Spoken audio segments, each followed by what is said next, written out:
Some women ask, how will I know when it is time to walk away?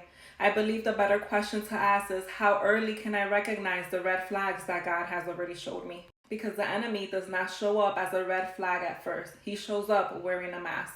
That mask might look like potential, like consistency, like a God-fearing man, until you start listening to the spirit instead of the surface. Let me be clear. If you are constantly confused, constantly making excuses, or constantly explaining yourself to a man who says he's a believer but walks like he's not, you are not imagining things.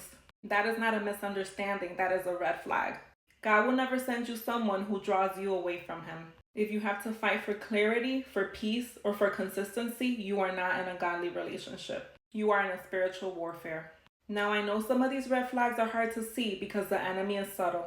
He knows the language, he mimics the fruit, he knows how to quote scripture but not live it. And if we are not rooted, we start calling confusion conviction. So let me say this to every woman who is trying to figure it out. If you are walking with God, he will give you the eyes to see what the mask is trying to hide. You do not have to wait until it gets serious to walk away. Sometimes the most godly decision you can make is to leave before the damage begins.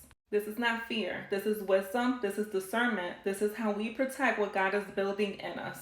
Follow if you are done ignoring red flags and are ready to walk with God in clarity, strength, and peace. And as always, chin up and straighten up that crown, because you know who goes before you, behind you, beside you. He has crowned you in his love, his grace, his mercy, his forgiveness. And there is not a person in this world or thing that can ever change that. Have a wonderful evening.